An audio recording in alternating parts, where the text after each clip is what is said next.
In today's video, we are going to flip two nightstands that look like this and learn how to make some money off of doing custom orders for clients.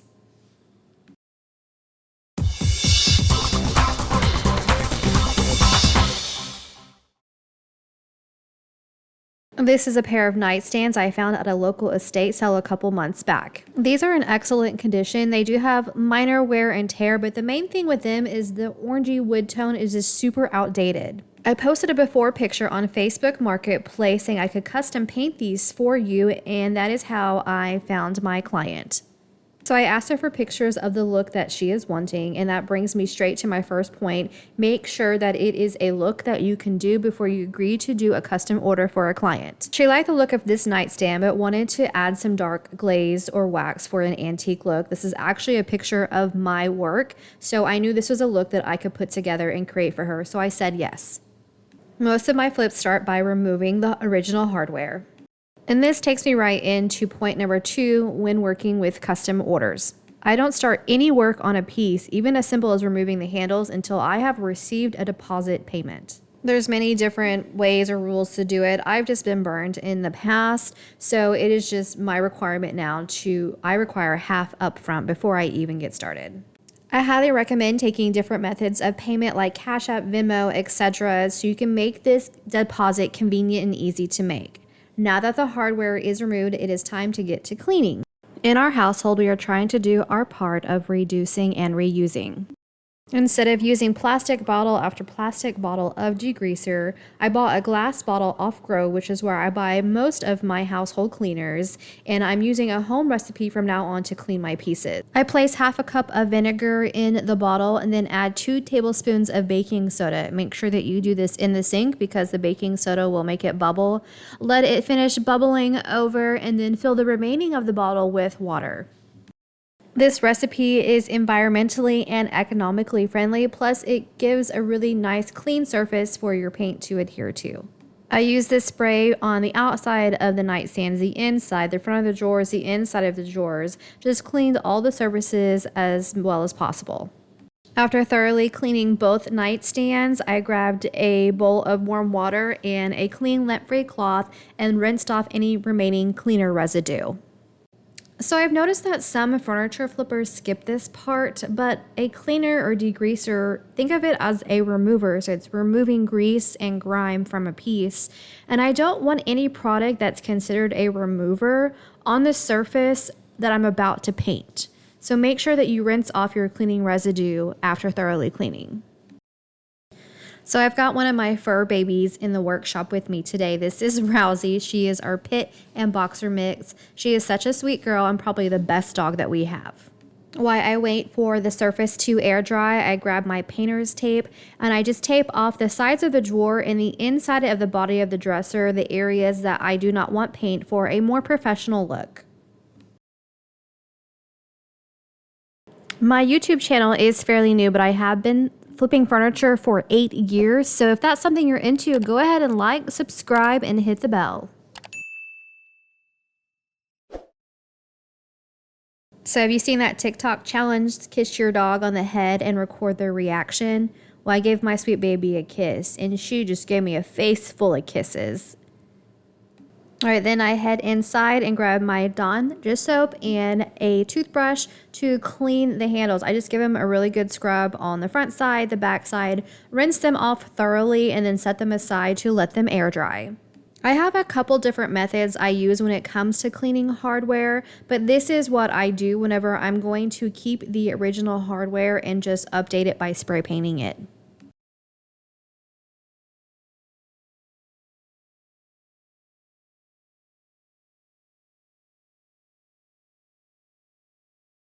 After thoroughly cleaning the handles, the surface of the nightstands are dry, so I grab my Surf Prep sander to start giving them a scuff sand. Having a fancy Surf Prep sander is not necessary for this step. You can do it by hand or an orbital or mouse sander.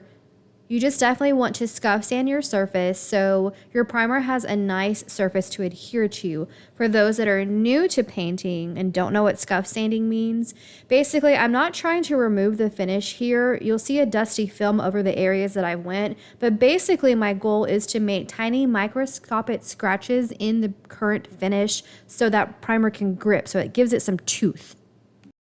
Here I'm using a fine grade sanding sponge to help me go over the details of the drawers and the dresser. If you don't have a surf prep sander, you would want to use like a 220 grit piece of sandpaper. The picture that my client sent me showed a nightstand with a much darker stain top. So in order to achieve that on these, I had to remove the current top coat and stain from the piece. So I'm using a more aggressive piece of sandpaper here to do that. I go over the tops of the nightstands first with a 120 grit sandpaper, and then I go back over the surface again with a 220 grit sandpaper. So I go over each top twice to get all the stain removed and to give it a smooth top before staining. And then that brings me to my third point when dealing with custom orders. Verify with the client what products you will be using and a general idea of the method to achieve this look. So what I mean by that is I verified with my client that she was okay with me oil-based staining the top, protecting that top with poly, chalk painting the body of the nightstands, and then using wax to get that antique look. I've had clients before in the past who had respiratory issues, so I couldn't use any chemical products. I had to use organic products for them. So just verify that the steps that you're going to take to get the look they want are all products that they're okay with. So there were a few spots that even my surf prep sander couldn't get to, so I sanded those by hand and then wiped off an area because I noticed that there is a spot where I blew through the veneer. So I grab my wood filler. This is a stainable wood filler that you can buy from Home Depot, Lowe's, Amazon, and apply a thin layer over that. I let the wood filler dry for about 20 minutes and then came back with some 220 grit sandpaper and sanded it level with the rest of the top. And then wiped off the entire piece with a damp, lint-free cloth to remove any dust residue.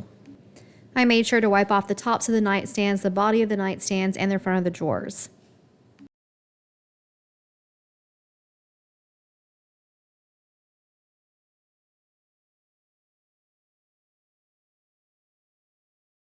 My client expressed to me that she liked the darker walnut color, so I'm using Varathane's Premium in the dark walnut.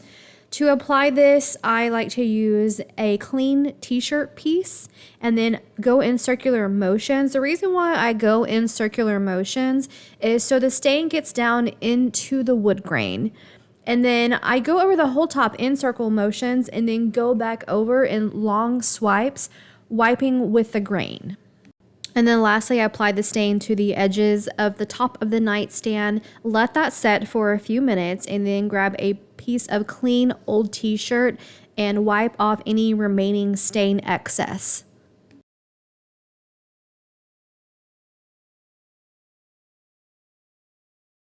I let the first coat of stain sit for a couple hours, came back with some 220 grit sandpaper, lightly went over the surface, wiped the surface clean of any dust residue, and then came back with a second coat of stain. You can continue that process as many times as you need to get the look that you want. For me, it took 3 coats of stain before I was happy with the look. After applying the third coat of stain, I did let that sit overnight, so be nice and thoroughly dry and ready to go. And then I sent a snapshot of the top to my client to make sure that she was happy with the stain. Once she gave me the go-ahead, then I knew I could go ahead and top coat, but I didn't want to top coat until I got the approval from her first. All right, the next morning I grabbed that 220 grit sandpaper, very, very lightly went over the surface and then wiped the dust away with a clean lint-free cloth. For my oil-based stains, I like to use an oil-based top coat. This is Varathane's Ultimate Polyurethane in an oil-based formula, and I like the satin finish. I spray a first coat. You can see I'm just kind of fanning over the surface. My first coat is the lightest coat that I spray. Let that dry for 4 hours. Come back with some 400 grit sandpaper, lightly go over the surface, dust it off, spray a second coat. Continue that process as many times as you would like. I personally do 3 coats of poly typically. This is the last coat that I'm spraying here, and you can see that I'm doing a much thicker coat. When I spray it on there, instead of looking damp, the surface actually looks wet. And that's how I apply most of my top coats. The first coat is a mist, the second one is good coverage, and the third one is completely full coverage, so when I'm done spraying it, the entire surface looks wet. There is 4 hours drying between each coat, so that's all I did on this piece today was top coat the top. The next morning I came back with my primer. This is Zinsser's Bullseye 123 primer. It is a water-based primer, and I'm going to apply this to the body of the nightstands and the drawers. I know that I keep saying dresser, I'm so sorry, but when I say dresser, I mean nightstands because that's what I'm flipping right now. Words can be very, very hard sometimes. I get lots of compliments on my voice on my channel, but I never get compliments on my words because they're hard. So I apply my first coat of primer. I definitely do a thin coat. It requires more coats that way, but thin coats are better for the overall look of your piece. I let the first coat dry for 2 hours. I came out with a fine grade sanding sponge, went over the prime surface, dusted it off, applied a second coat, and then also let that set for overnight. You don't have to necessarily let it set overnight. After a couple hours, it would have been ready to paint.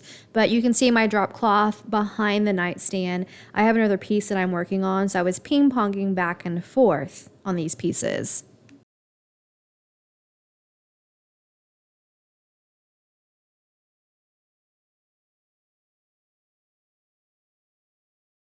And the next day I grab my Behr chalk paint. You guys know that this is my go-to chalk paint that I prefer to use.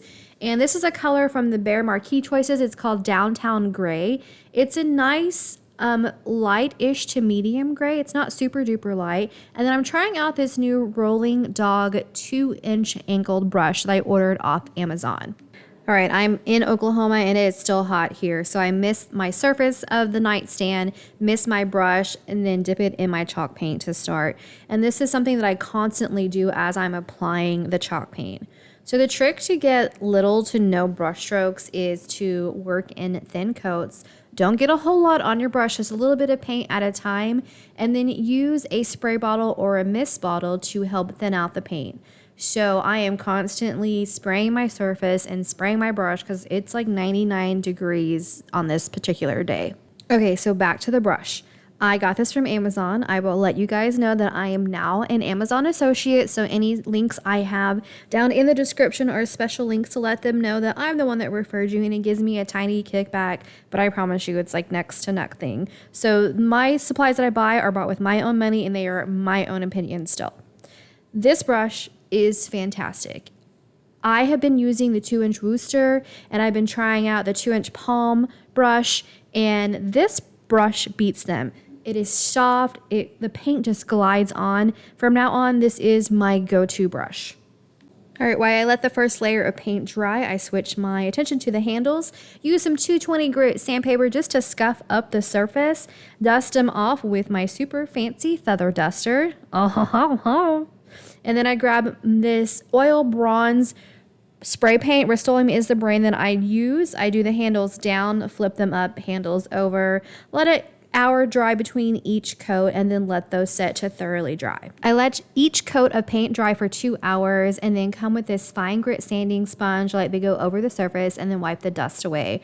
I don't know what happened, but I thought I recorded myself painting, but apparently I didn't. But I went through this 3 times, so I have 3 layers of paint, and this is me sanding and dusting off that final coat of paint before top coat. So I had the tops of the nightstands covered, which seems a little overkill since I was hand painting the bottom of the nightstands. But on the other side of the cloth, this is next week's video, I am actually spraying a piece, and I didn't want that to get on there. So I include this removing the tape because I know some of y'all enjoy that, and I'm included in that.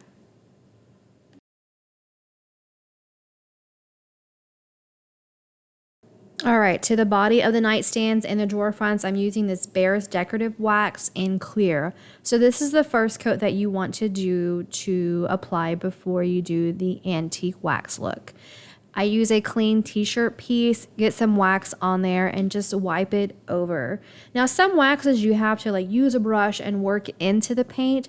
This is more of a wax that glides over the top of the paint. And you can see that the paint is absorbing it because you can see the color change in the surface. I prefer waxes like this because I have arthritis in my hands, so I feel like this Behr decorative wax, and you see me use Johnson's paste wax, they're just easier to use, and my hands, my arthritic hands, like that. So I'm applying a layer of the clear wax first before the darker antique wax because chalk paint is very porous, so it will absorb a lot more of the dark wax if you don't have that clear coat first. Now I know my client wants a minimal amount of aging antique look, so I want to apply that clear coat first. While I am applying the wax, I go ahead and wax the drawer slides and the bottom of the drawers too to help ensure for easy slide in and out. I let the wax sit for about 15-20 minutes and then came back with a clean lint-free cloth and wipe the surface down. Now with wax, you kind of like to buff it, but here I'm not ready to buff yet. I'm just wiping away the excess clear wax amounts. I will have to say that's the only bad thing I don't like about the Behr decorative wax in clear. When you get it pulled up in a corner and it dries all the way, it turns white. Other than that, though, I think it's really easy to work with and great for beginners. By now, the handles are thoroughly dry, so I coat them really well with Rust-Oleum's Clear in the gloss formula. And then let that dry for a few hours. All right, for the areas where the clear wax pulled up and dried white, I grab a soft bristled toothbrush and kind of knock that wax out of all the details and grooves.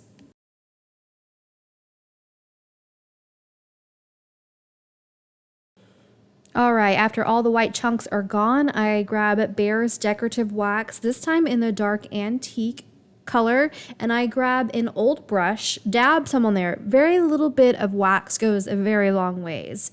So for this look that I created before, I'm going to recreate for this client. I do darker, so heavier wax around the edges of the drawer, and then do a lighter amount of wax throughout the middle of the drawer.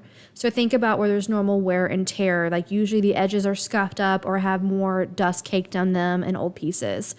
Once the wax is applied, grab some fine grade steel wool and go over the areas that you just applied the wax, so basically all over. Now I'm using a little bit more pressure here in the middle to remove more of the wax and lighter around the edges where I had applied the thicker amount of wax. And then I go back with the clear wax again in a t-shirt piece, and I'm just removing a little bit more of the wax. So getting this antique look is a very much put it on, blend in the dark wax, and then remove some of the dark wax back. And you just keep going through that process until you find the look that you want. Now this nightstand has a lot of detail, so a little tip of advice to help here is when you're applying the dark wax, go in circular motion over areas that have lots of detail so you can get that dark wax into the grooves. Now, if this was a piece that I was doing for resale or for myself, I would just keep going with the wax and finish the whole piece. But again, this is a piece that I'm doing a custom order for a client, so that brings me to point number 4. Stay in constant communication and verification with your client. So I dark waxed a small section of the nightstand, sent her this picture for verification so she can see the top drawer where I have some antique, and then on the middle I don't, and verify that that was the amount of antique look that she was looking for. She gave me the go-ahead that she liked it, so I went ahead and finished the rest of the nightstands. I don't communicate with my custom order clients every single day, but I do update them throughout the process. So she knew when I was standing the piece, when I was getting to painting, and then now towards the end, I'm getting towards the decorative and top coat part. Just keep in constant communication so they're not questioning or wondering, and you're giving them the piece that they want. I love doing this age look with dark wax. It is a little bit of a process and kind of time consuming, so make sure you factor that in your quote if you're going to do that for a client. But to me, this is more like therapy. So when I have a day where I just need to paint or do a lot with my hands, this is the type of project that I want to do. I just put some music on, get to creating, and leave the world outside of my workshop. Another tip of advice when doing this age look on a large piece like this side, you're going to do the darker around the edges, and then the middle, I'm going to go up and down and side to side and zigzag to give it more of like a natural worn, not uniform worn look. And then once again, the steel wool comes in to give it that blended yet genuinely worn look.